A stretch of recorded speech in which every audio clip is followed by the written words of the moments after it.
Afghanistan was once a country rich with culture and agriculture, proud of its place in history and confident in its future. Today, it is one of the poorest, most desperate countries on Earth. In the last 30 years, Afghanistan has suffered from a ruthless Soviet invasion, a prolonged civil war, a devastating drought, and the ravages of the brutal Taliban rule.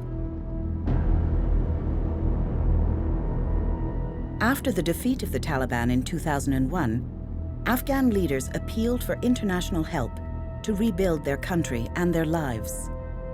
Canada and other members of NATO, through the UN, answered the call. Aid flooded into Afghanistan in the form of emergency relief programs and the UN-mandated International Security Assistance Force. When elections were held in 2004, Canadians worked closely with the international community to monitor the election process and ensure its success. Afghanistan's newly elected president, Hamid Karzai, and his democratic government then requested continued support from NATO and UN members. International commitment was formally renewed in 2006 under the terms of the 5-year Afghanistan Compact. Canada's original aid commitment to 2011 has almost doubled to $1.9 billion. And Canada has renewed its focus to concentrate on 6 targeted priorities: security in Kandahar, basic services such as education and water in Kandahar, humanitarian assistance to the needy in Kandahar, improved management of the Afghan-Pakistan border, stronger national institutions and election processes, Afghan-led reconciliation efforts.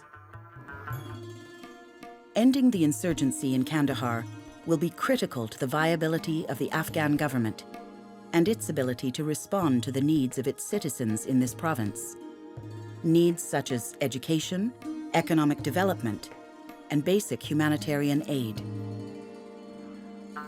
Over the next 3 years, Canada's efforts in Kandahar will be highlighted by 3 signature initiatives that address such needs: repairing the Dala Dam to provide a secure water source to Kandaharis and generate 10,000 jobs, building and rehabilitating 50 schools in key districts of Kandahar and training 3,000 teachers, becoming the world's largest international donor to polio eradication efforts, reaching more than 7 million Afghan children, including approximately 350,000 in Kandahar.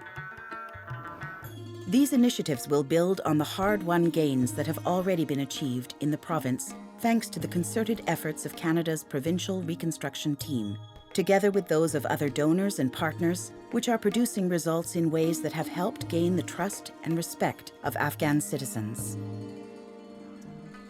This kind of progress is all the more essential because Afghanistan's future is at a critical crossroads. Canadians, their government and NGOs at home and in Afghanistan, along with other NATO members and the United Nations, need to continue working together for real long-term results. It is in all of our interests to see Afghanistan once again take the path to become a self-reliant and viable state.